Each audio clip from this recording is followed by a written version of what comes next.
In a world where technology and imagination know no bounds, two unlikely friends, Doraemon and Nobita, were about to embark on the most thrilling adventure of their lives. With Doraemon's incredible robotic cat powers and Nobita's boundless curiosity, they were about to travel through time and explore the uncharted territories of the past and the future. As the sun set over the quiet streets of Nobita's neighborhood, Doraemon, with his signature blue overalls and red collar, was tinkering with his latest invention, a time machine. Nobita, ever the eager companion, watched with wide eyes as Doraemon worked his magic. "What's this, Doraemon?"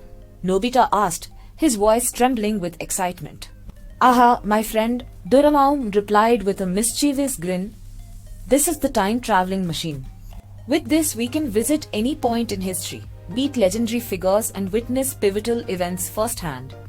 Nobita's eyes widened in awe as Doraemon revealed the sleek, futuristic machine. "Hooah, that's incredible," Nobita exclaimed. "Can we really travel through time?" Doraemon nodded confidently. "Of course, we can. But remember, time travel comes with great responsibility. We must be careful not to disrupt the timeline or interfere with the course of history." With a nod of understanding, Nobita climbed aboard the time machine and Doraemon joined him. As they strapped themselves in, the machine whirred to life, emitting a bright flash of light. When the light faded, Nobita and Doraemon found themselves standing in the midst of ancient Egypt, surrounded by towering pyramids and bustling markets. Their first stop was the court of Pharaoh Ramses II, where they witnessed the grandeur of an ancient civilization.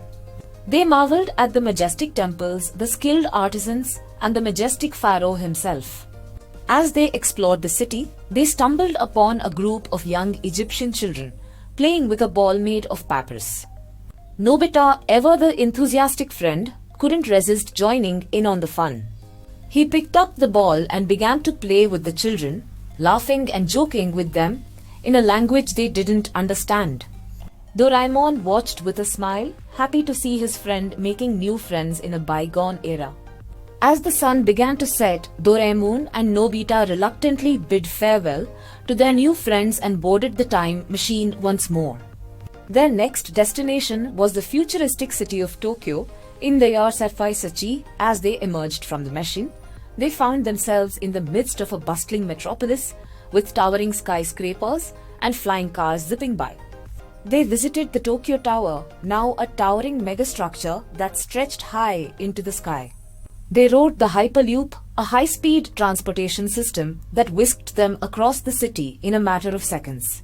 They even met a group of brilliant scientists who were working on a top-secret project to colonize Mars. As the day drew to a close, Doraemon and Nobita returned to their own time, tired but exhilarated from their adventures. As they stood in front of the time machine, Nobita turned to Doraemon with a grin. "That was the best day ever, Doraemon. Can we do it again?" Doraemon smiled, knowing that the possibilities were endless. "Of course, Nobita. The time-traveling machine is always ready to take us on a new adventure. Where would you like to go next?" Nobita's eyes sparkled with excitement as he thought of all the possibilities. "I don't know, Doraemon. Wherever we go, I know it'll be an adventure we'll never forget." And with that, the two friends climbed aboard the time machine once more, ready to embark on their next thrilling adventure through the ages.